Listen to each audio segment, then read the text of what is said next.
Next question है हमारा, normal heart ejection fraction is, BSF 2019 में पूछा जा चुका है कि सामान्य इजेक्शन फ्रैक्शन है, यानी कि जो हार्ट का इजेक्शन फ्रैक्शन होता है वो नॉर्मल कितना होता है। 20 to 40%, 50 to 70%, 80 to 90%, 95 to 100%। ये जो है आपको कहाँ देखने को मिलेगा, जब भी कभी भी आप जो है 2D इको टेस्ट कराएंगे तो वहां पे जो है आपको ये चीज देखने को मिलेगी। ठीक है, तो इसका करेक्ट आंसर है option number B, 50 to 70%। 50 to 70% क्या होता है, नॉर्मल इजेक्शन फ्रैक्शन। बढ़ते हैं, नेक्स्ट क्वेश्चन है हमारा, blue baby syndrome is due to, blue baby syndrome किसके कारण होता है, केजीएमयू 2020 में पूछा गया था ये क्वेश्चन।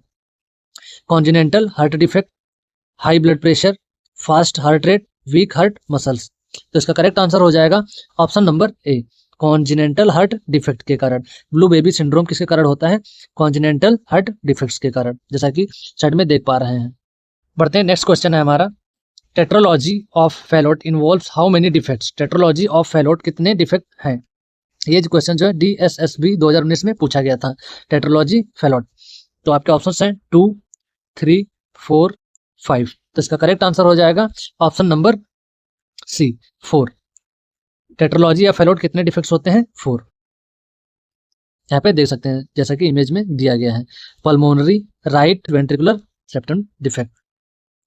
क्लियर। बढ़ते हैं, नेक्स्ट क्वेश्चन है हमारा, atrial septal defects ASD is a hole in, atrial septal defects ASD एक छेद है, यानी कि क्या होता है, wall between atria, wall between ventricles, या फिर हार्ट वॉल, या फिर ऑर्टा। तो इसका करेक्ट आंसर हो जाएगा option number A, heart wall between atria.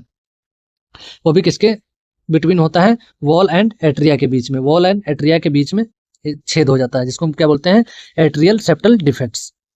Next question है हमारा, ventricular septal defects VSD is a hole in, ये जो है एम्स 2018 में पूछा जा चुका है कि वेंट्रियल सेप्टल डिफेक्ट्स VSD क्या होता है।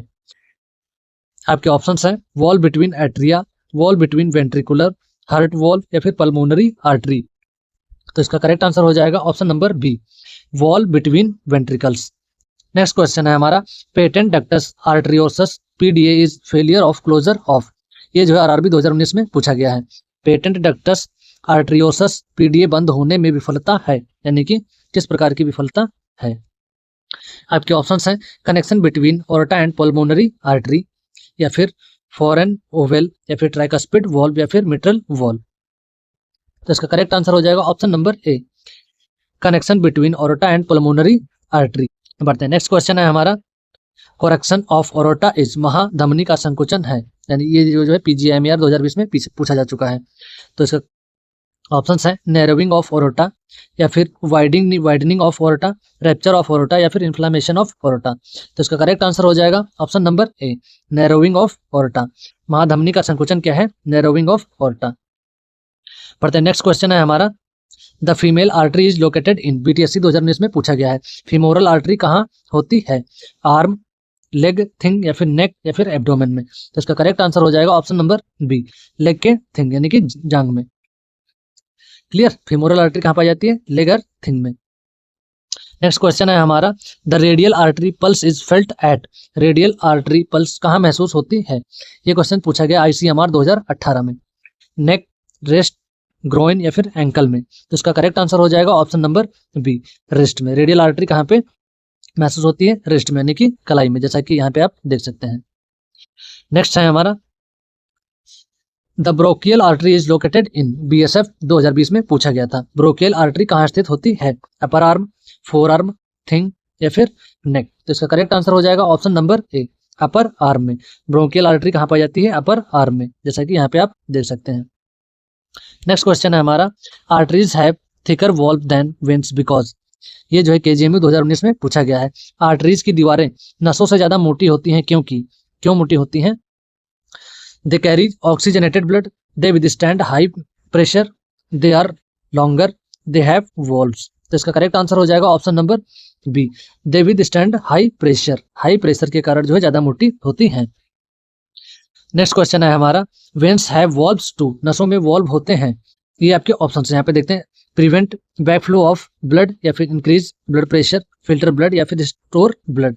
तो इसका करेक्ट आंसर हो जाएगा option number A, prevent backflow of blood, नसों में वॉल्व होते हैं। नेक्स्ट क्वेश्चन है हमारा, the pulmonary circulation involves, MP group 5 2019 में पूछा जा चुका है। पल्मोनरी सर्कुलेशन में क्या शामिल है? Heart to body, heart to lungs, heart to brain या फिर हार्ट टू किडनीज।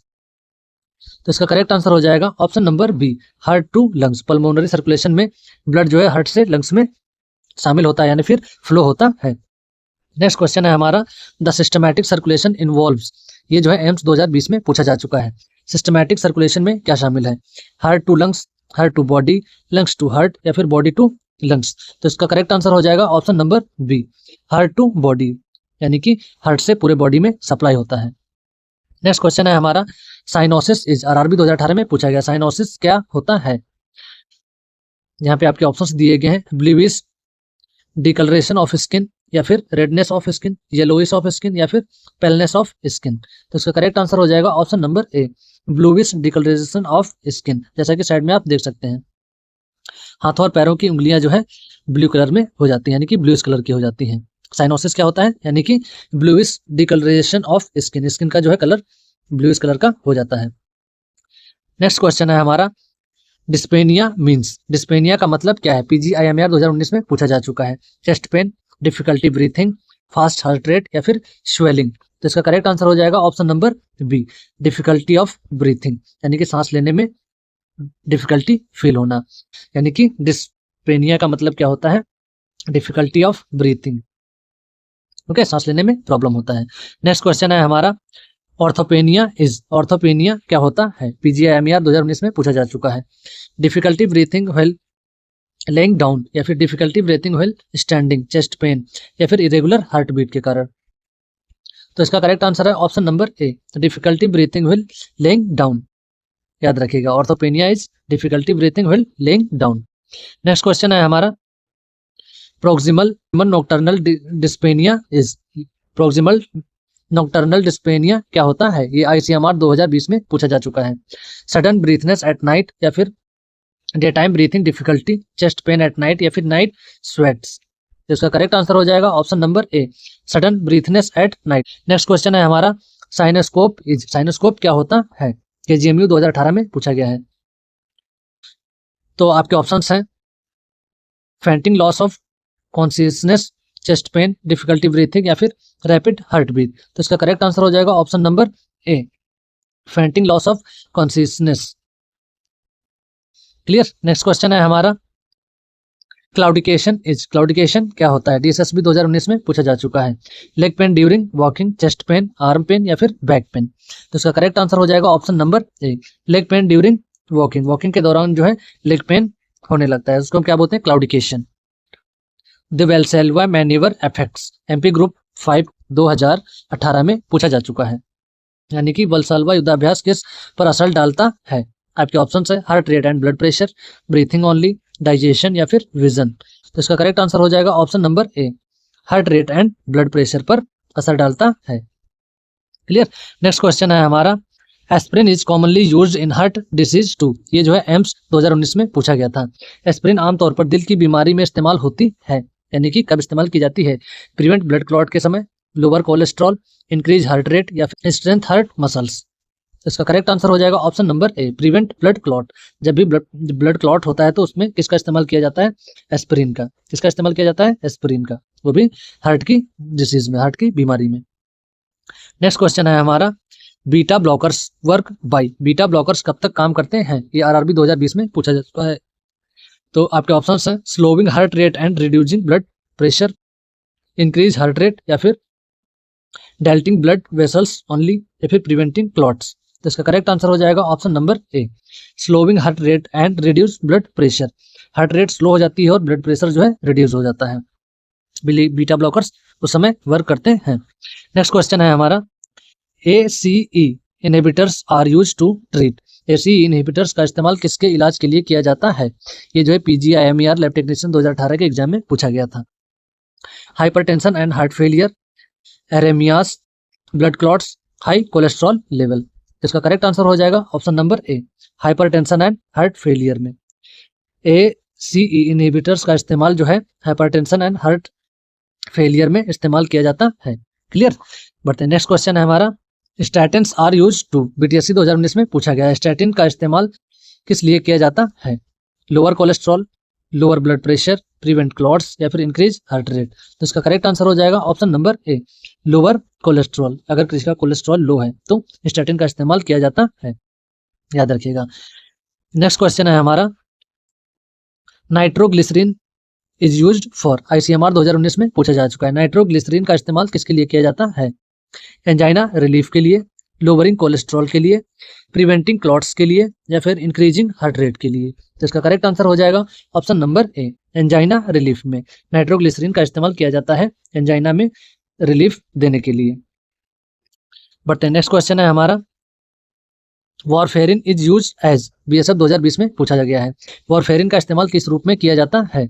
एंटीकोगुलेंट के रूप में, बीटा ब्लॉकर्स, कोलेस्ट्रॉल रिड्यूस या फिर वैसोडिलेटर के कारण। तो इसका करेक्ट आंसर है ऑप्शन नंबर ए, एंटीकोगुलेंट के रूप में। वॉरफेरिन का इस्तेमाल एंटीकोगुलेंट के रूप में इस्तेमाल किया जाता है, जैसे कि यहाँ पे इमेज में दिया गया है कब कब इस्तेमाल किया जाता है। बढ़ते हैं, नेक्स्ट क्वेश्चन है हमारा, डिजिटोलिसिस या फिर डिगॉक्सिन इज यूज टू, यानी कि डिजिलॉटिस या फिर डिगॉक्सिन का इस्तेमाल किस लिए किया जाता है? केजीएमयू 2020 में पूछा जा चुका है। स्ट्रेंथ हार्ट कॉन्स्ट्रक्शंस के लिए, लोअर कोलेस्ट्रॉल के लिए, प्रिवेंट्स क्लॉट्स के लिए या फिर डायल्यूट ब्लड वेसल्स के लिए। तो इसका करेक्ट आंसर हो जाएगा option number A, strength heart constructions के लिए। तो क्लियर। बढ़ते हैं, नेक्स्ट क्वेश्चन है हमारा, calcium channels blockers work by, calcium channel blockers कैसे काम करता है? डीएसएसबी 2020 में पूछा जा चुका है। Relaxing blood vessels, prevent clots या फिर लोअरिंग कोलेस्ट्रॉल या फिर स्ट्रेंथनिंग हार्ट मसल्स। तो इसका करेक्ट आंसर हो जाएगा ऑप्शन नंबर ए, रिलैक्सिंग ब्लड वेसल्स के कारण, यानी कि रिलैक्सिंग ब्लड वेसल्स में इस्तेमाल किया जाता है या फिर वर्क करता है कैल्शियम चैनल ब्लॉकर्स, जैसा कि इमेज में आप देख सकते हैं। बढ़ते हैं, नेक्स्ट क्वेश्चन है हमारा, diuretics are use to, diuretics का इस्तेमाल किसके लिए किया जाता है? एमपी ग्रुप 5 2019 में पूछा जा चुका है। रिड्यूस फ्लूइड रिटेंशन के लिए, लोअर कोलेस्ट्रॉल के लिए, प्रिवेंट क्लॉट्स के लिए या फिर इंक्रीज हार्ट रेट के लिए। तो इसका करेक्ट आंसर हो जाएगा ऑप्शन नंबर ए, रिड्यूस फ्लूइड रिटेंशन के लिए, यानी कि ड्यूटेरिक्स का इस्तेमाल किस लिए करते हैं? फ्लूइड रिटेंशन के लिए, यानी कि रिड्यूस यानी कि कम करने के लिए। बढ़ते हैं, नेक्स्ट क्वेश्चन है हमारा, सीपीआर स्टैंड्स फॉर, ये जो है एम्स 2018 में पूछा जा चुका है। इसका आंसर जो है आप लोग हमें कमेंट करके बताइएगा, और ऑलरेडी पार्ट 1, 2, 3 मैंने इसका लिंक जो डिस्क्रिप्शन में दे दिया गया है, वहां से आप जाकर के देख सकते हैं। वीडियो पसंद आए वीडियो को लाइक करके चैनल को सब्सक्राइब जरूर करिएगा।